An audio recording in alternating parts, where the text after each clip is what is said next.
Agriculture on the People's Telly. Welcome back. Now, we're looking at next year, 2019. We pray that all of us see the end of this year and, of course, a new year. Now, we're looking at youths because youths constitute the largest percentage of the population of any country. And, of course, Nigeria is not left out.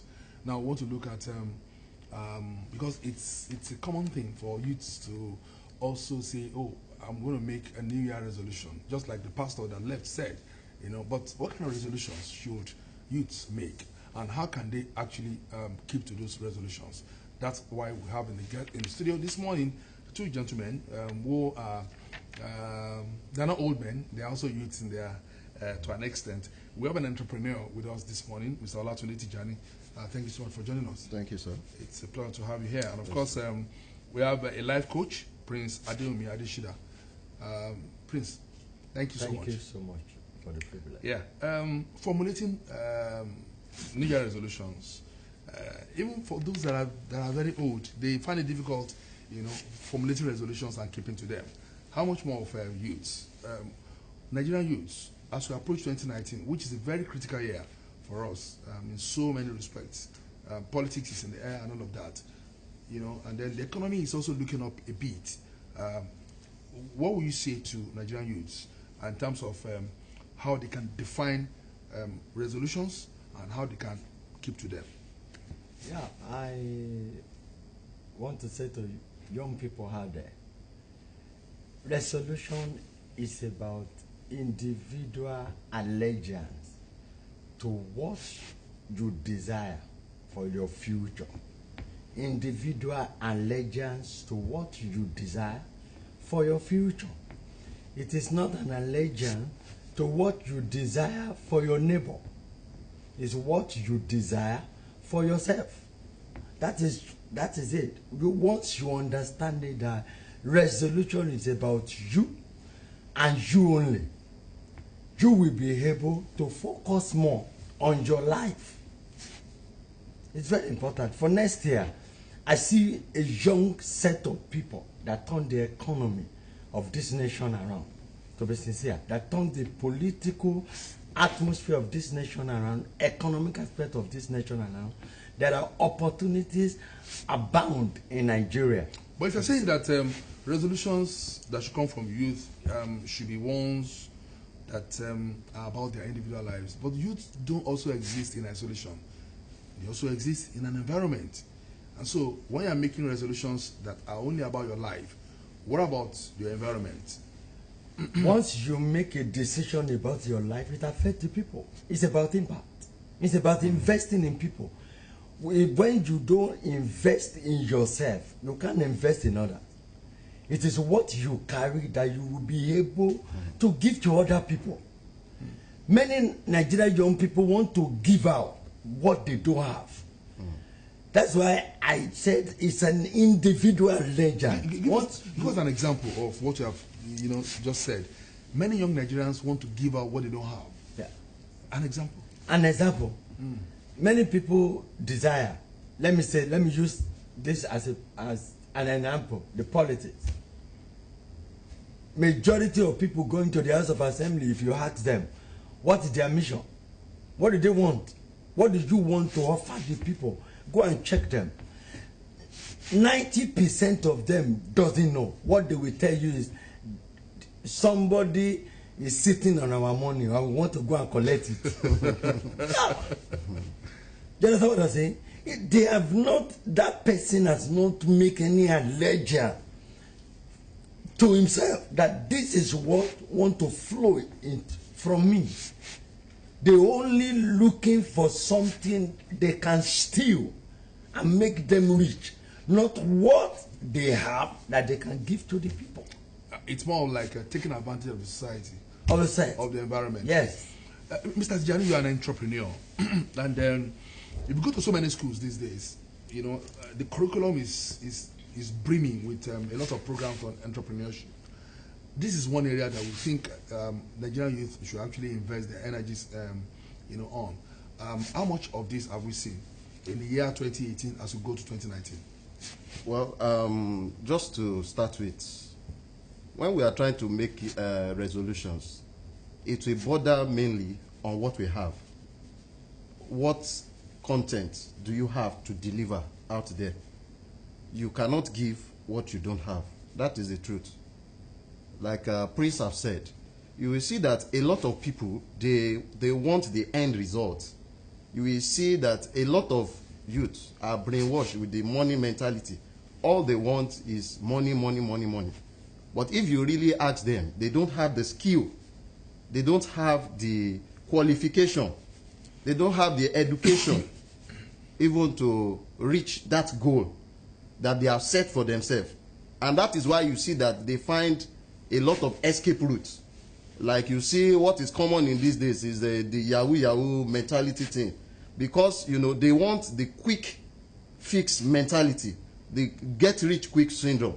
And to go back to what you said about the curriculum of our schools, I believe some of the curriculum really, because when I was in the Polytechnic, I remembered, before I went to the university, I remembered that we did something on entrepreneur. And this will in a bit help, but it's not just about the theoretical aspect. It's something that is in you. What is your focus? Because for instance now, I have interest in business, but many people don't have interest in that area. But there are skills that you can acquire that will lead to you being able to offer one service or the other to the populace. And to sum that up, you will see that that will better not only yourself, it will also better the society. So what I would really want the youth to really take home or be their resolution in the new year is, in what areas am I deficient in terms of skill? Because mostly when people finish their youth service, what they want now is white collar job. They start sharing their CV all about. It's good, but aside that, what skill do you possess that you yourself can stand on your own and be self-reliant until you get that job? Or even you may not even go into getting a job. You yourself can set up an organization on your own and begin to employ instead of being an employee. You can actually be an employer of labor. And there are a lot of things in the society that can really help us, even though we still expect more from government to be able to help us. Okay, if you say Nigerian youth, they are driven by quick fixes, quick riches mentality. What about our value system? Don't you think our value system is what is encouraging that? You mentioned Yahoo boys. Some people will say those that are doing Yahoo, you can't also blame, because they are also a product of the society. They see what goes on. They see you know, the amount of money that is in the economy that some people are sitting on in their private homes and all of that. And so why not also try to get rich quickly? Well, you know, if something is wrong, to fix it, you cannot go about it the wrong way again. Okay. So we have to reorientate our mentality. We have to get it right. If the old generation have failed us, we are the next gen. Let us do things rightly. Let's do things by the book. There is okay, what we are saying now. So why are they always running away when EFCC is in town, when SARS is chasing them all about? You know, so if you do things the right way, you don't have to run from anybody. If you have an organization, you have an address that you work and people know you, you know, you will be able to beat your chest and be able to, you know, contest any allegation that is thrown against you. That's not even the matter now. We are talking about being visionary. It goes beyond, you know, there are a lot of things you can do. Many of them, they buy houses, they can't dwell in them, because the security operatives will be looking for them all about. So we really need to be visionary in terms of what we really want. There is the not too young to run bill. Yes, that's fine. But really, how many of us have really taken the bull by the horn by jumping into that boat? But, you know, like I said the other time, that's why the old generation will look at us, that these young people, they are not ready. Because when they look at what we have, the content in us, they will see that we cannot really offer much. Even though, with respect to some individual brilliance, we see that there are some other youths that are doing really good and well in their chosen field. Like there was one story that was being shared. There was this lady that is into POP, POP design. She's a lady, and she chose that area to train herself. She went for tutelage, and after that, she started doing that. And that lady by today is riding a jeep, and she's very rich. She's also contributing her quota to the society by, you know, giving back what she has learned. She is not waiting on the waiting list of a company, waiting to call her to come and be interviewed. She herself has employed herself. And not only that, when she's doing that, I saw that she even have a lot of employees that are assisting her. She cannot do it alone. So, you know, I want to advise our youth to go out there, acquire skills. You may say, what opportunities are there? You really can't know until you acquire that skill. That is the truth. If you don't have a skill, you cannot know the opportunities that exist to fill. Prince Adesina, as society also helped the youth, you know, very well too. Because I also know, I mean, you guys have actually said that skill acquisition is very, very important. There was a time in the past that Nigeria had, Nigeria was, you know, I don't know, I would say practicing system 34 system of education. You can't go beyond, or your talents or your skills can't take you beyond secondary school, you know, and you move into technical college. Now, where are the technical colleges? You know, so some people are also arguing that the system has not also done enough for the youth to really be a master of themselves, you know, make them understand, and of course bring out to fruition their own their individual talents that which they can use to flourish in the society. What's your take on that? Like what he said, old people, the old people, we might say they have not helped us, but in a way they've helped us, but we are not taking the bull by the horn.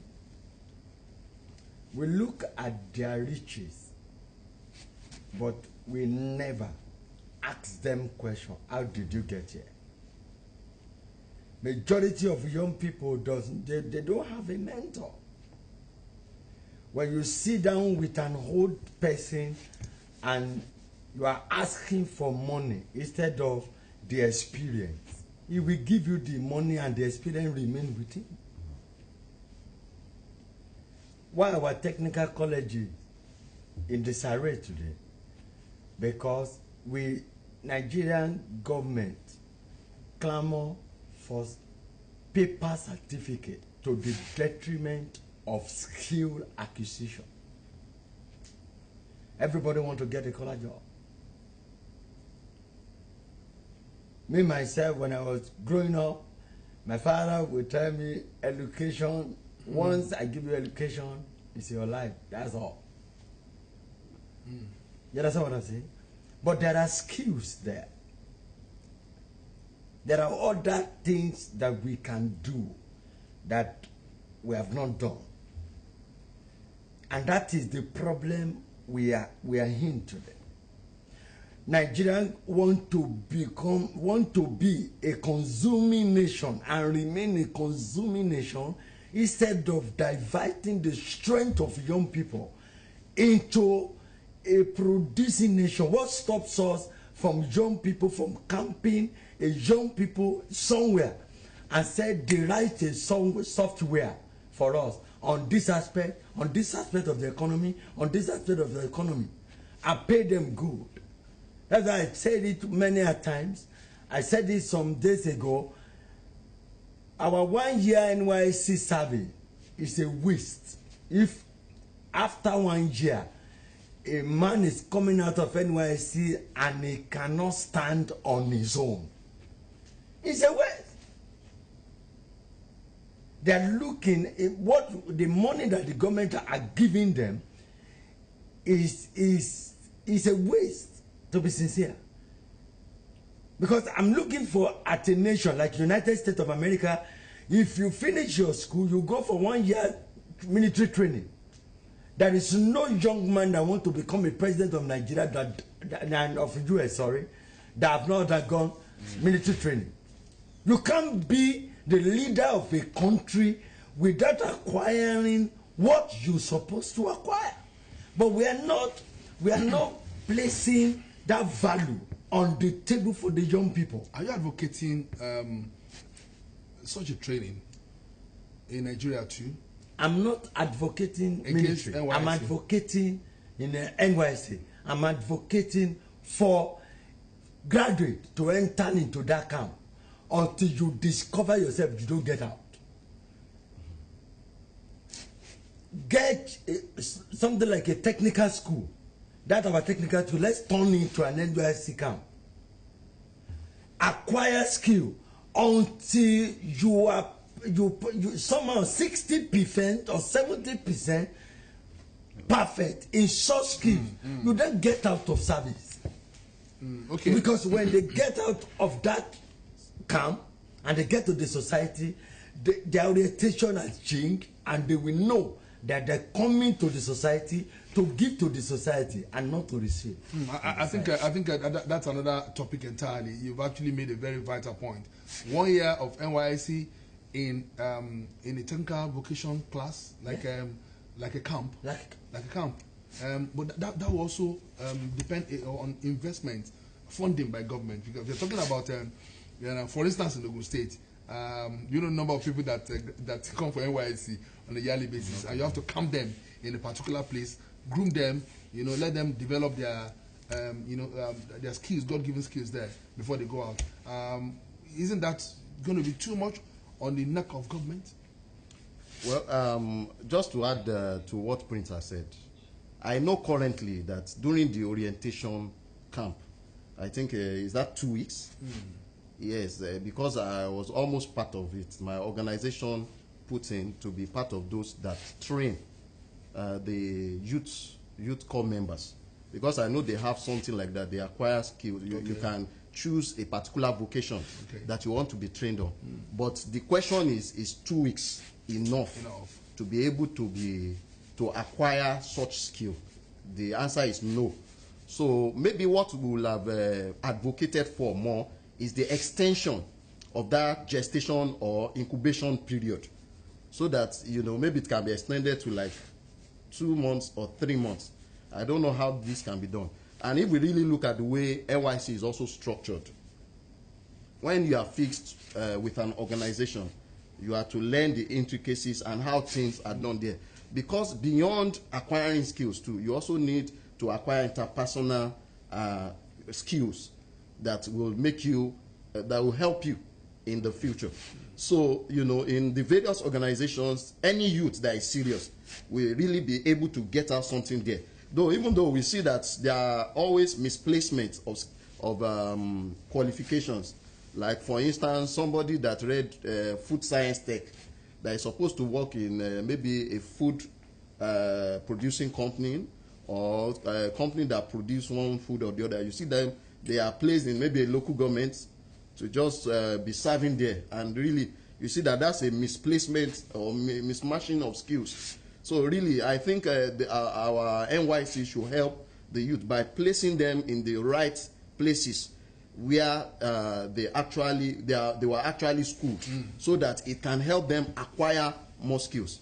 So I think that will be better. And also, beyond the structure of NYSC, there are different private organizations, like the organization I belong to, the Nigeria Computer Society. Very soon we will be rolling out a program to train youth on CCTV installation, for instance. So there are other organizations that does this kind of things too. There are people that use adire to make shoes, to make fila and all those things. So they are there. So youth should actually go out there, because they cannot come and meet you in your room. You should go out depending on which area you want to acquire that skills. And you will see that, it will be better for you. Prince Adeshina, describe the power or the strength of an average Nigerian.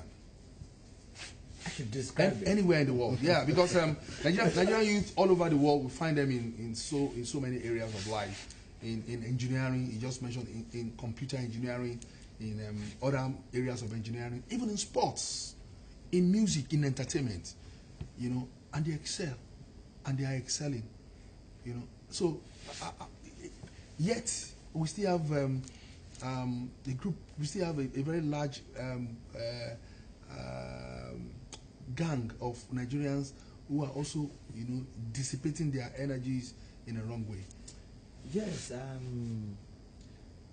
Nigerian youth describing their strength is like you can liken it to a very big ocean that flows ceaselessly in its full strength in order to impact the world. That's the way I can describe it.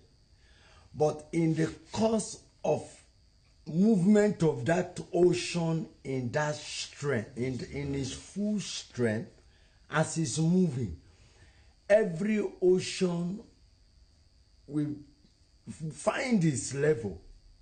Some waters in that ocean will become a pond. Some will become another thing. Some will become a water, a refined water that people will drink at home out of that ocean. It differs. At a point, the ocean that we call ocean diversifies. That is the strength of Nigerian youth. It depends. You are part. Every Nigerian youth are part of the full strength, but at a certain level of decision making, you decide at the level where you want to be. In an engineering sector, we see young Nigerians working tirelessly and making an impact. But one thing I just want us to know, like I said it here one time, I usually use that word. A critical mass of people will always rule and reign over all. What do I mean by critical mass? Few people will always rule and reign over many. Engineering sector, there are people that are called giants in the engineering sector. They, at a point, they made up their mind to do some certain thing in a different way, and they shoot up. In academics, early areas of life, there are some certain resolutions that people make at a certain point that push them ahead of others. That is, once everybody has strength, every Nigerian youth has strength, but if you, it is about the decision with that strength. If you make up your mind early in life that I will excel, I want to do this in a different way, you shoot higher than others. Now, as we're closing, guys, 2019, so that we don't lose focus of the topic. 2019 resolutions for Nigerian youth. Politics is yeah. Nigeria is a defining year. I mean, 2019 is a defining year for us. As a youth, what should we be thinking about as we approach another election period? Yeah, they've said not too young to rule bill. Is that realistic? And within the space, you know, that we'll find ourselves. But beyond that, what should be the resolutions of Nigerian youth as we go, you know, into 2019? Well, quickly. To start with the youth, you know, I think the decision to run for any office is over now, because I believe a lot of political parties have filled those spaces. Yeah. But I think what youth can do now, those of them that have been franchised to vote, that have their PVC, is to vote for those that have youth inclusive program in their agenda or manifesto, those that they think will have the interest of youth at heart and the general society. And beyond that, for youth in particular, I've said the other time, if you are deficient in any area, you need to acquire skills. Even if you are not educated, it's not over. We've seen somebody that is 70 years old go back to school and acquire skills. So you can go back and acquire skills and use that skill to better the society. So that is my own area of resolution that I think youth should focus on. And they should also think of bettering the society, which is important, than making money just for themselves. Just to add to what Prince said the other time, youth is like an ocean. That's true. Nigerian youth are even hungrier. They want to do something, but if the society and the government is not right directing that ocean that is said towards achieving the goal, it will be very difficult. So I want policy makers to also help us implement good programs for the youth that will help them. Well, Prince Adeshina, you brought it all, so you have to finish it. Ocean. The ocean is moving into 2019. What should be the thinking of the ocean in 2019? The thinking of the ocean is taking the right decision. Taking the right decision at this critical time. Majority of people going to House of Assembly and all the political, I think 80% of them are young people that are vying for posts, and young people are going to vote for them.